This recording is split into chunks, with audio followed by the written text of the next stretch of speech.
primero vamos a ver que encuentro aquí al germen o el agente extraño, ¿de acuerdo?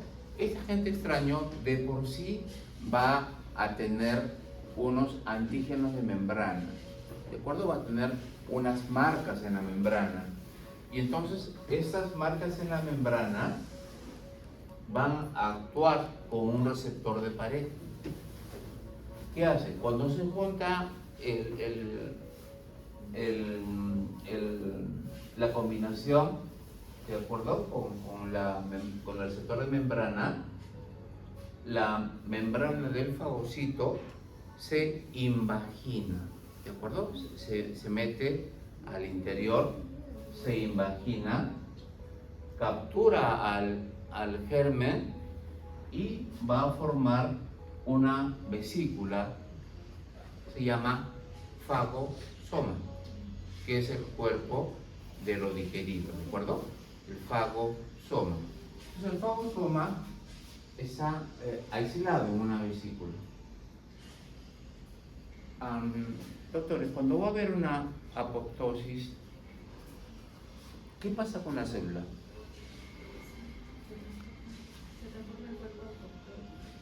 Se muere, ¿sí? Se muere. ¿Por qué se muere una célula?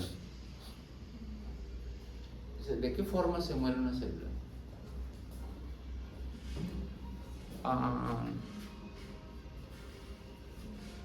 ¿Ustedes han escuchado la palabra kamikaze en la Segunda Guerra Mundial? ¿Sí? ¿Qué era un kamikaze?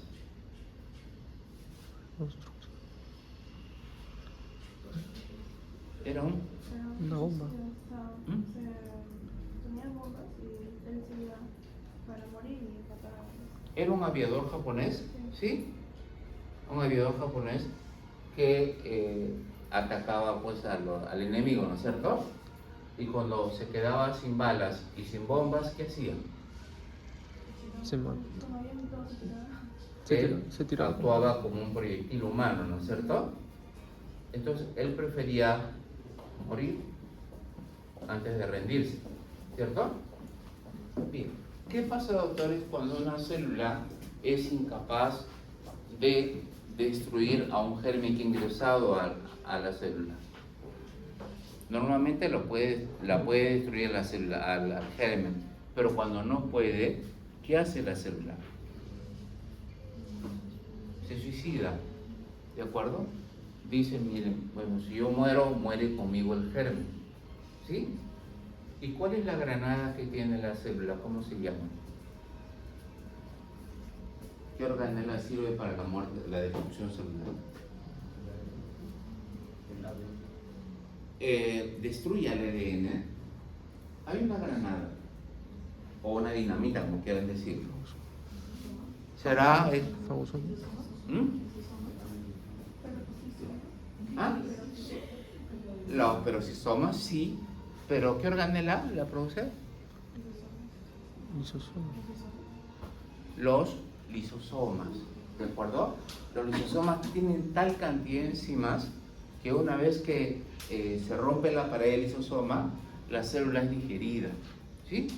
Este lisosoma que ustedes ven acá se llama cuerpo lisosomal, que contiene elementos que se van a juntar con el fagosoma. Acá tengo la bacteria, acá tengo el lisosoma y luego se van a unir. Y luego el detrito o el contenido del contenido lisosomal va a atravesar la pared de la bacteria y finalmente, o del germen, y finalmente la va a destruir. ¿De acuerdo? Este fenómeno se llama la fagocitosis, que usualmente es provocado por los macrófagos. ¿Qué va a ocurrir? Reconocimiento y fijación. Acá lo reconoce, lo fija, lo atrapa, forma el fagosoma, finalmente se une con el lisosoma y ocurre la destrucción del agente extraño. Por ahí hay un fenómeno que ustedes van a ver en su PPT, que es mitosis. Entonces me he dado la libertad de hacerle la definición y se le agregarla. ¿De acuerdo? Al final el PPT este se lo voy a proporcionar, pero para efectos del examen solamente lo que está enviado, ¿de acuerdo? Las cosas chiquitas son un agregado.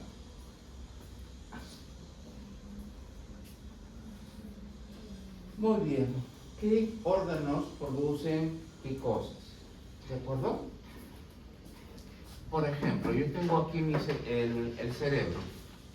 El cerebro, cuando se ve agredido por interleuquinas, que me va a producir temperatura elevada.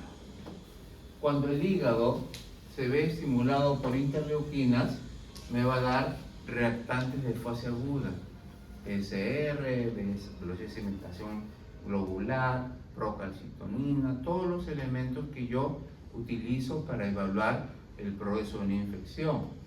Cuando tengo, por ejemplo, en los vasos, ¿sí? ¿Qué cosa voy a tener?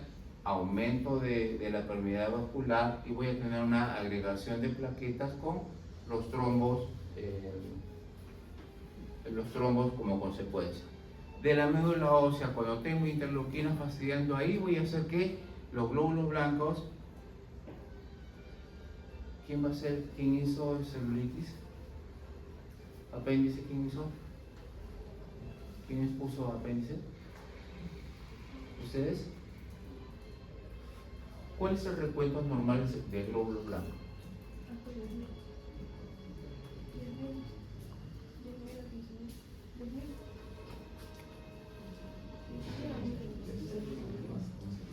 ¿Cuánto? Les digo porque en el paper que les han mandado hay un error.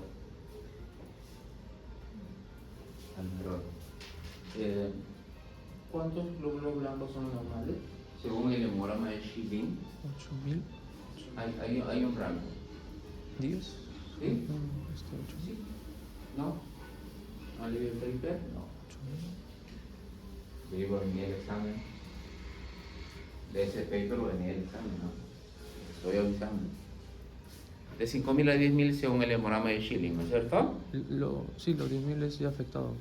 Los 10.000 que pasan los leucocitos, pues si la prueba, si son más de 10.000 es porque sí o sí tiene que hacer, porque tiene apendicitis. Muy bien. Lo bajo es de 8.000 para abajo, cuando no tiene apendicitis. Claro, cuando yo tengo un número superior a 10.000, ya se llama leucocitosis, Leucocitos. que implica que hay un cuadro infeccioso o inflamatorio en algún sitio. No necesariamente apéndice, ¿no? Ah, bueno. Pero cuando bajo de 5.000, tengo otro cuadro que se llama leucopenia, que me está hablando de que mi cuerpo no está produciendo células defensoras de manera necesaria. En el caso del VIH, por ejemplo, ¿no? Los leucocitos están muy bajos. Hay enfermedades autoinmunes en las cuales también están muy bajos. Entonces, ¿qué pasa? La médula ósea, cuando es estimulada por las interleuquinas, hacen que se libere mayor cantidad de glóbulos blancos. Ustedes conocen a las células que se llaman bastones o abastonados, ¿sí? ¿A qué serie pertenecen? ¿Blanca, roja, plaquetaria? Blanca. A la serie blanca. ¿Qué cosas son los bastones en la serie blanca? De forma inmadura de nitrógeno. Cuando sacamos formas inmaduras. Cuando hay procesos infecciosos. Ya, pero ¿por qué salen inmaduros?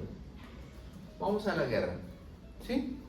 Vamos a la guerra y yo saco a mi ejército. Y el enemigo está matando a mis activos. ¿Qué hago yo como país? Tengo que tener más miembros en el ejército. ¿Y a quién recluto? A jóvenes. A jóvenes. Pero ellos no están maduros como para matar. ¿Sí? Entonces, cuando yo tengo leucocitosis con células inmaduras, esas células inmaduras poco a poco van a poder hacer contra la infección. Esas células inmaduras se llaman bastones. Si yo tengo una leucocitosis con bastones presentes, yo le llamo leucocitosis con desviación izquierda. ¿De acuerdo? En el paper la traducción está mal hecha, ¿no? en el paper dice leucocitosis con desplazamiento izquierdo, creo. Esto se llama desviación izquierda. ¿Qué significa? Que estamos perdiendo la batalla. Bien, y así vamos a ver cómo es que diferentes órganos, al ser estimulados por la interleuquina y otros factores mediadores, me van a producir una respuesta. ¿Qué efectos van a haber? Doctores, cuando tengo un resfrío, ¿de acuerdo? ¿Cómo me siento cuando estoy resfriado? ¿Feliz? No. Bajón. ¿Qué manifestaciones tiene usted cuando tiene un resfrío? Cansancio. Cansancio, de repente se echa a la cama. Sí. Incremento de sueño. ¿Qué más? Come como loco porque está resfriado. ¿Pierde el apetito? Sí. Sí. Muy bien. Sueño. Pierde el apetito. Fiebre. ¿Hará leucocitosis? Sí. Sí. ¿De cuánto va el hemograma de Chile? Mayor de 10. De 10. ¿El rango? 5.000 a 10.000. A 10.000, ¿cierto? ¿Habrá fiebre? Sí. ¿Por qué ocurre fiebre? Por medio de una Porque la inflamación. interleuquina actúa sobre el hipotálamo, ¿no es cierto? Pero, ¿qué fiebre? ¿Para qué la fiebre es buena o es mala? Es bueno.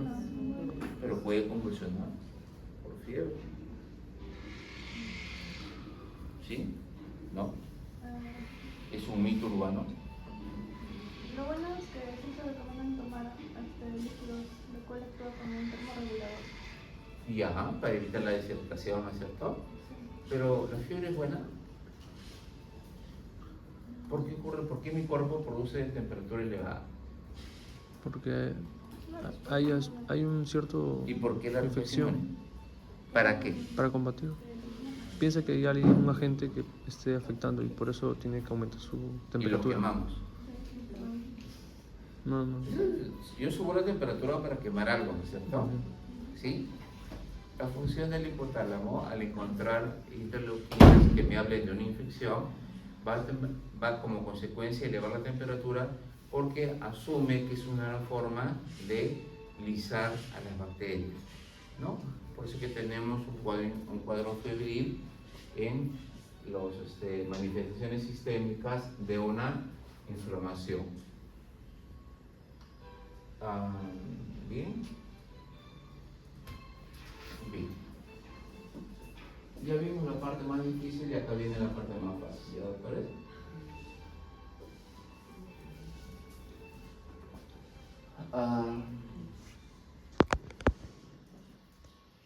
Más fácil entre comillas. Por si acaso, estos papeles no los hago yo, ¿eh? Me lavo en la mano de sangre inocente. ¿Quién lo dijo? ¿Quién? No. ¿Quién dijo me lavo las manos de sangre inocente? Poncio Pilato. Poncio Pilato. ¿Y por qué dijo me lavo las manos de sangre inocente?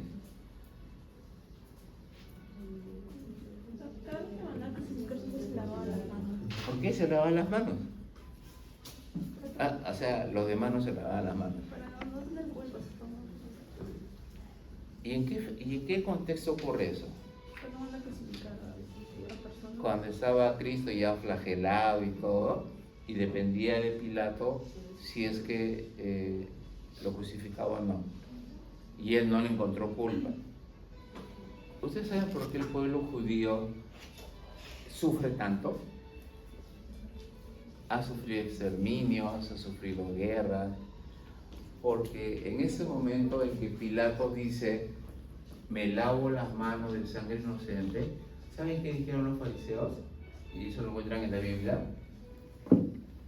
Que su sangre caiga sobre nosotros y nuestra descendencia. Ellos solo se maldijeron. Y es por eso que el pueblo judío es el pueblo más odiado del mundo. ¿No? Entonces no se laven las manos de sangre inocente. Eso no tiene nada que ver con el curso. Si yo tengo una inflamación aguda, tengo varias vías, ¿no es cierto? Una de ellas es la resolución. ¿Cómo? Elimino el agente externo, elimino los mediadores, elimino los PAMs, ¿no es cierto? Los RRL, y voy a reemplazar las células malas por células buenas y voy a llegar a la llamada homeostasis. Pero ¿qué pasa cuando esta inflamación va a darme lugar a entonces, cuando tenemos una infección en el ojo, ¿qué se nos forma? Hinchazo, enrojecido. Tengo un mocoso por ahí que tiene en los ojos y me dice que hay una inflamación de la vista. ¿Se refiere al orzuelo o la conjuntivitis? Una infección en el ojo. Blefaritis, conjuntivitis. ¿Qué cosas se ven en? ¿Legaña? Inflamación, ¿Y qué es la legaña? ¿Qué es la legaña? ¿Qué es la legaña?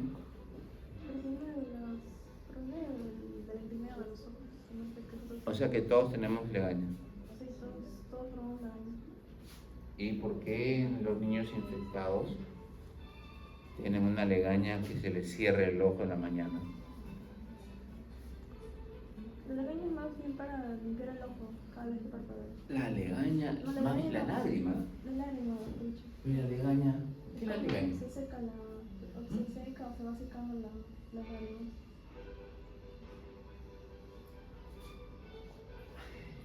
Pregunta, ahí estamos casi al final. ¿Dónde está la glándula lacrimal? en el dacreo. ¿En qué parte del ojo? ¿En qué parte de la cuenca del ojo? Dacreo, A ver. 4 cuadrantes. ¿Está en la parte superior o en la parte inferior? inferior. ¿Superior o inferior? ¿Arriba del ojo o debajo del ojo? Arriba, arriba. ¿Mm? Arriba, ¿Inferior? arriba. Inferior. Inferior. ¿Y cuál es la función de la glándula lacrimal? Producir lágrimas. Lágrimas. O sea que mi glándula lacrimal es así como en los carros cuando limpio el parabrisas, el agua sale de abajo para arriba, ¿no es cierto? Así es.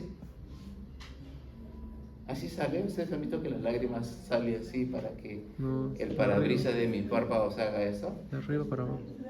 De arriba para abajo. Entonces, si baja por gravedad, debe ser de arriba De arriba. para abajo. Ya. De arriba para abajo. ¿Interno o externo? Interno. Interno. Interno. Sí. No, Acá. externo, externo. Externo. Acá. Externo. Acá. ¿No? Acá. No, interno. O sea, claro, por dentro del hueso, pero aquí. Ah, no, O no. acá. O acá. Por ese lado. Por algún sitio. Por el lado medial. Por el lado medial. O sea, por ese lado. ¿Han llevado ustedes anatomía virtual o presencial? Presencial. ¿Han visto un cráneo?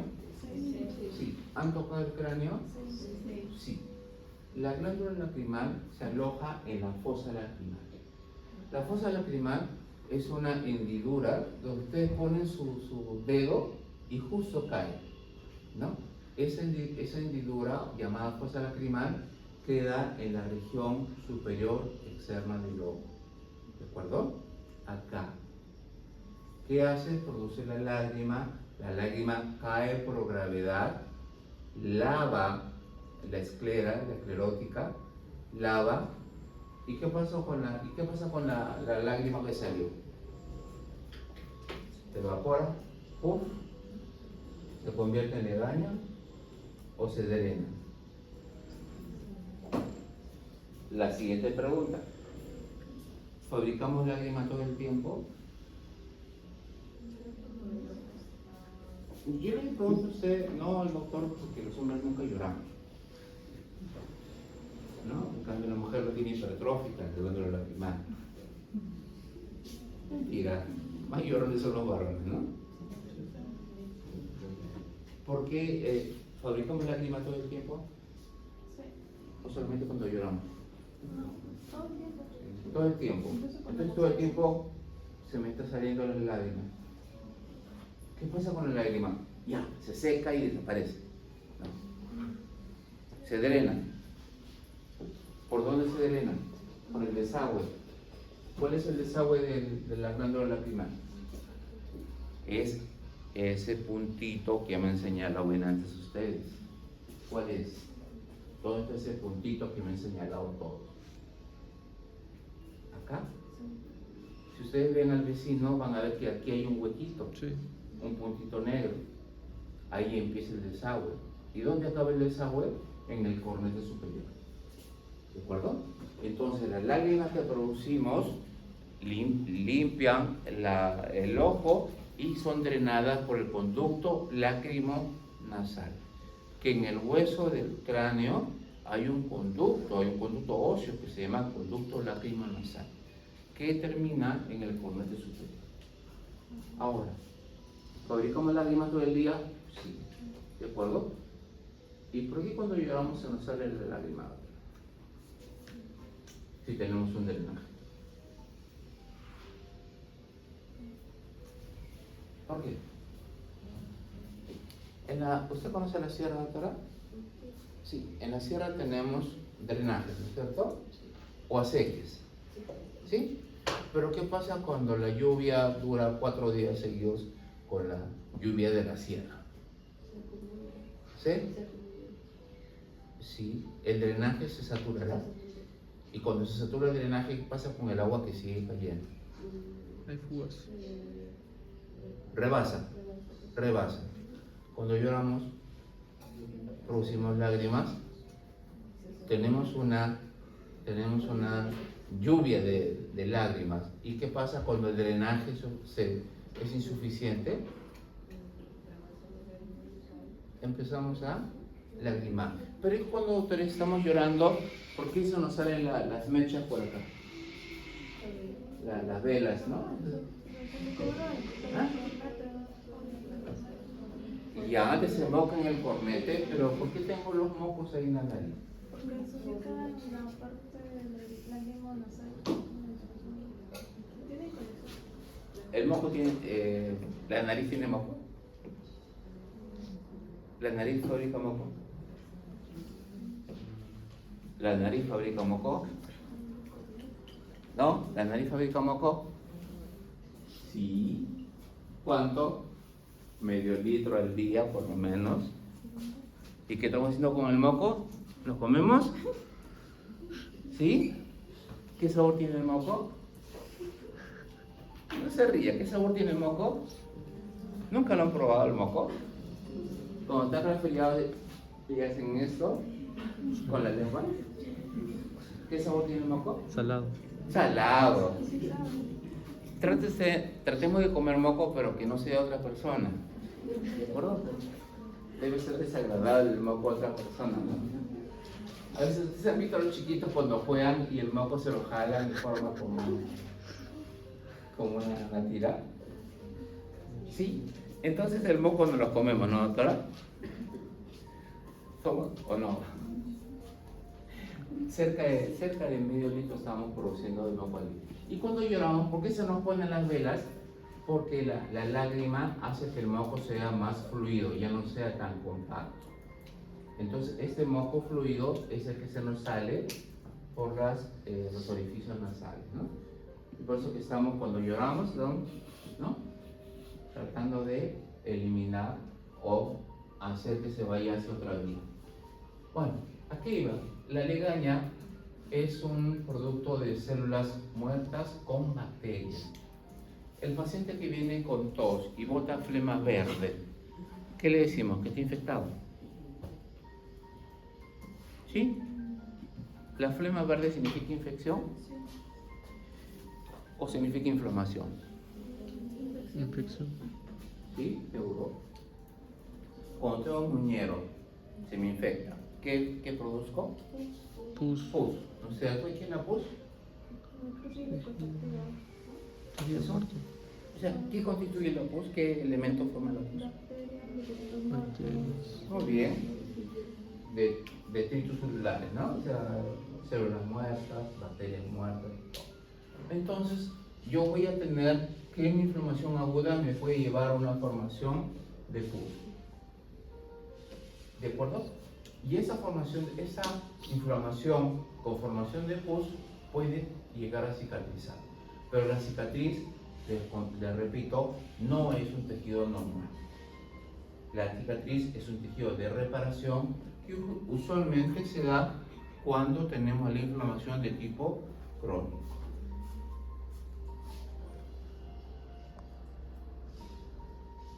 Bien, ¿cuántos tipos de inflamación aguda tenemos? Tenemos la serosa, la fibrinosa, la supurativa y la ulcerada. Ejemplos de una inflamación serosa, los derrames, ¿de acuerdo? Derrame pleural, ascitis en el caso del abdomen, ¿de acuerdo? Serosa. Fibrinosa, cuando en el pericardio se forman zonas duras, ¿de acuerdo? Se llama pericarditis fibrosa o fibrinosa. En el caso sí también, muy frecuente porque pierde la estructura original. Inflamación supurativa, apéndice, de cajón, ¿de acuerdo? Una inflamación supurativa. Y la ulcerativa, antes del examen de fisiopatología, todos ustedes van a tener úlcera gástrica, ¿no es cierto? Eso va a ser un ejemplo de inflamación ulcerativa. Muchos van a tener muerte celular, muerte neuronal. La neurona es una célula. Permanente.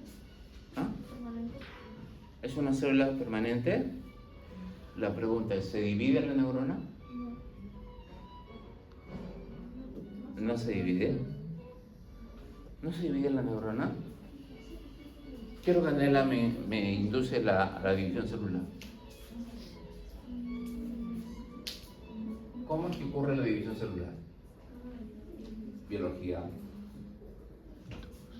¿Cómo se divide una célula? Se condensa la cromatina, ¿qué más? Se hacen polares, ¿no es cierto? ¿Qué más? ¿Qué más? ¿Quién la divide en dos? Hay una organela que tiene forma de T, que anda debajo del núcleo, que está en el centro de la célula, que está en el centro de la célula. Por ahí lo dijeron. El centroma o el centriolo, ¿de acuerdo? ¿Qué hace? Esta T se separa, va uno a cada polo y va jalando. Doctores, la neurona no tiene centriolo. Y si no tiene centriolo, no se divide. ¿Y qué pasa cuando se muere una neurona? Y una neurona menos, ya. ¿Y qué pasa si se me muere una neurona, pero sin embargo la función que tenía esa neurona muerta se recupera? Le digo a la otra neurona que ocupa su lugar. Hay un término que se llama plasticidad neuronal. La plasticidad neuronal, vemos células nerviosas que toman la función de la que se destruyó, ¿de acuerdo? No es una célula perfectamente desarrollada para eso, pero puede suplir la función primaria, ¿de acuerdo?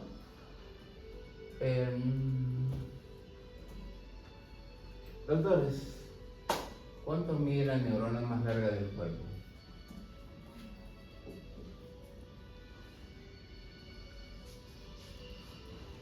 ¿1 metro? ¿No? 1,20 m. No se ría.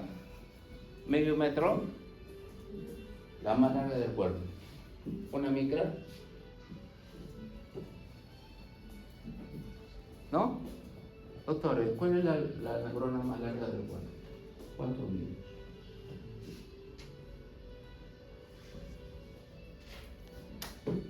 ¿No? ¿Micras, centímetros, metros? Micros. Metros. Micros. Metros. ¿Como cuánto? ¿Metro? ¿Un metro? ¿Metro 20? Más o menos. Doctor, ¿me ayuda por el librito?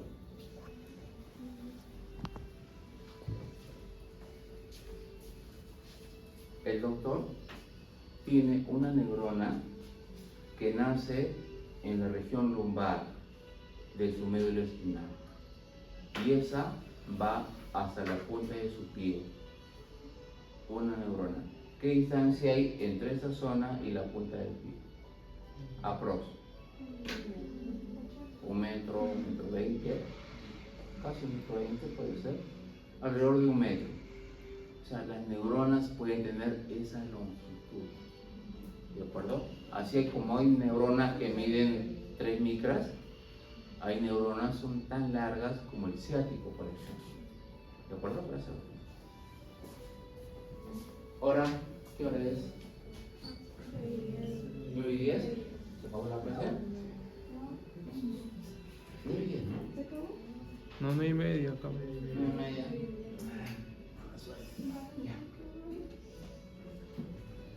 Inflamación crónica, esto es mucho más fácil todavía. ¿Cuándo se habla de enfermedad crónica? Inflamación crónica cuando duran semanas o meses, ¿de acuerdo? Dime un ejemplo de inflamación crónica. La bronquitis, bien, muy bien. ¿Otro?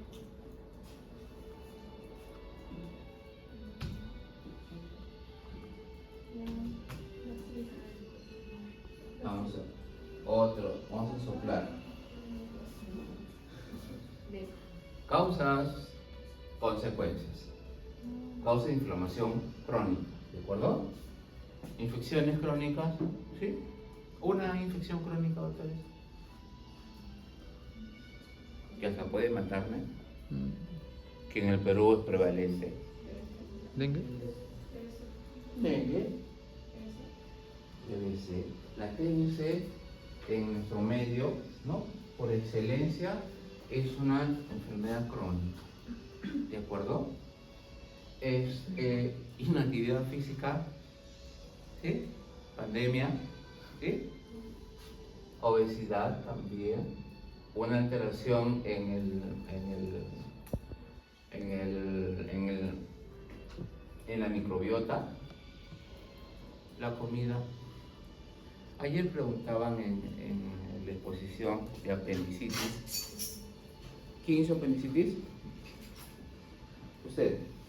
Decíamos, ¿por qué entre los americanos hay menos mortalidad por apendicitis que en el Perú? En el paper dice eso, ¿no es cierto? ¿No dice? ¿Por qué la apendicitis es más frecuente en el Perú que en Estados Unidos? Yo había leído que mayormente en Estados Unidos los que predominan en apendicitis son los que son personas que están en la cárcel, porque mayormente se ponen, por ejemplo, no sé, tienen piercings o tienen algún pulso cortante, no sé, como un clip, y que mayormente eso puede ser que se lo pasen y mayormente sufren de eso, o también de personas psiquiátricas también. Muy bien. Dígame, la forma de vivir, los hábitos alimentarios, ¿es la misma en Estados Unidos que acá? ¿El estado nutricional será mejor, peor que en nuestro medio? ¿Peor será? O sea, ¿comen peor que nosotros? ¿Mejor que nosotros? Peor. No hay ninguna. Pero tienen un montón de plata. En el paper, revísenlo, en el paper dicen que en países del norte los casos de apendicitis son mucho menores que en Latinoamérica. Porque comemos diferente, allá comen mejor. ¿Cuál es el desayuno de ellos, doctora? Tocino, huevo. Tocino, huevos, cereal, ¿no es cierto? Y el almuerzo, hamburguesa. donas. ¿Han comido las donas? Son ricas, ¿no? Pero ellos lo comen todo el tiempo. Todo el tiempo. Y sus papitas fritas y su broster. ¿Saben ustedes que el bróster americano es diferente que el bróster de acá? ¿Han probado el bróster americano? El de acá es más rico. ¿Han probado el bróster americano? El original, el crispy que le llaman ellos. No tiene el sabor de acá. El estrés crónico producirá enfermedades crónicas. Si no, busquen un alumno de medicina de primer año y uno del séptimo año. Y van a ver las secuelas crónicas de un estrés sostenido. Antes, cuando había una infección, decíamos antes, concepto antiguo, tenía que ver neutrofilia, macrófagos y linfocitos. El concepto nuevo, doctores, es lo que hemos visto hace un ratito, ¿de acuerdo? ¿Qué cosa hemos visto hace un ratito? Los famosos PAMs, los TAMs, los RRL, ¿no es cierto? RRP, perdón. Y allí ya tenemos una definición de lo que es una inflamación aguda, de lo que es una inflamación crónica. Ya hablamos de interleuquinas, ¿no? Hablamos de radicales libres, que son causantes de inflamación. Probablemente en el examen me van a preguntar cuál es el enfoque actual del proceso inflamatorio. Bien, macrófagos, y hemos visto los macrófagos. Hay dos subtipos de macrófagos, el M1 y el M2, que también les pongo a un costadito. Esto es mío también. ¿Qué hace el M1? ¿Qué hace el M2? ¿De acuerdo? Los linfocitos. Ya. En inflamación crónica voy a tener una inflamación que en la patología no se puede definir qué cosa es, y le decimos inflamación crónica inespecífica. Pero hay otras inflamaciones que sí son específicas, por ejemplo, la granulomatosa. La doctora nos mencionó que la tuberculosis es una causa de una inflamación crónica granulomatosa. ¿Qué vamos a ver en las células de un problema crónico granulomatoso? Se va a encontrar células gigantes, multinucleadas. ¿De acuerdo? ¿Ven? Células gigantes, multinucleadas tipo lana. Igualito la granulomatosa. Y la enfermedad granulomatosa puede ser de dos tipos, ¿de acuerdo? Inmunitarios o causadas por cuerpo extraño. Cuando yo, por ejemplo, tengo operado un niño de apéndice, ¿sí? Opero de un niño de apéndice y a la semana viene porque tiene pus. Y yo le reviso, la mamá viene y me dice, doctor, tiene pus. Reviso y la parte donde dice que tiene pus, meto la pinza y saco un hilo. Entonces ese hilo funcionó como cuerpo extraño y me está produciendo un granuloma por cuerpo extraño. ¿De acuerdo? Entonces voy a encontrar en la patología células gigantes también, como las que vemos aquí, multinucleares. Entonces, las lesiones granulomatosas pueden ser autoinmunes o pueden ser por cuerpos extraños.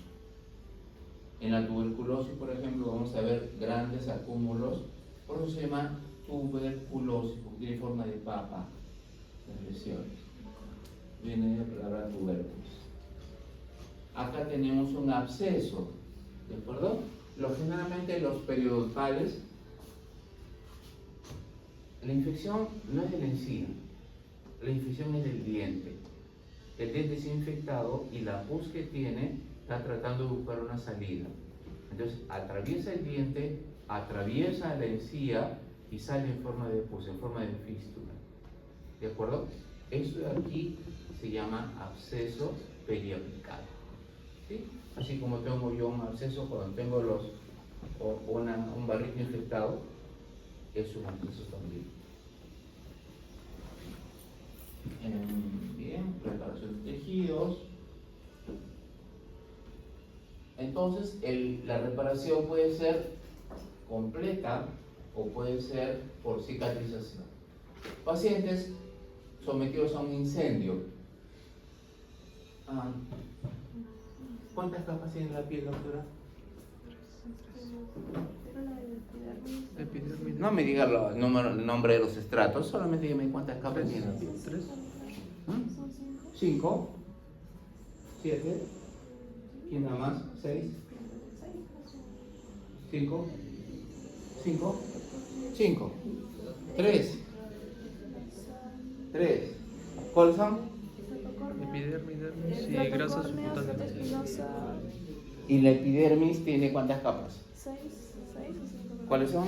Estratocórnea. Estratocórneo, que es el más superficial, que se escama, ¿no? Estratocórneo, el de abajo. Estrato espinoso y el de más abajo.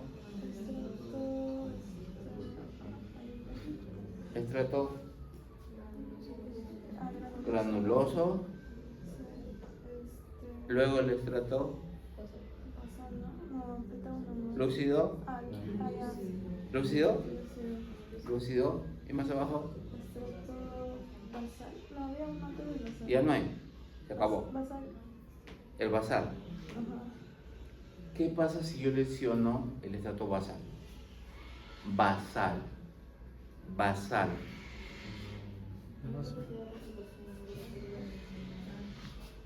Aquí está el estrato basal.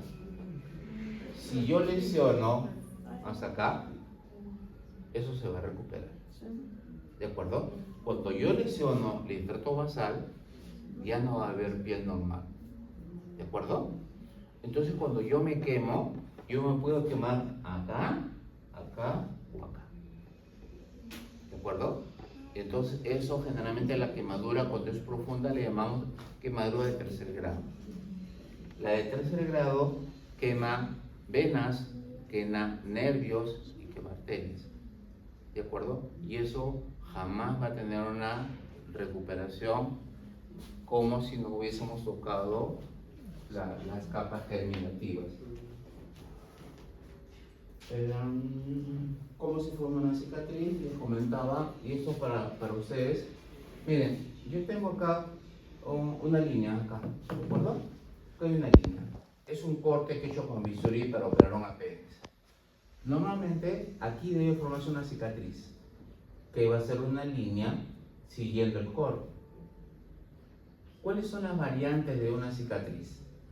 Cuando esta cicatriz empieza a tomar elevación, coger color rosado y que pica, yo le puedo decir que es una cicatriz hipertrófica o un queloide.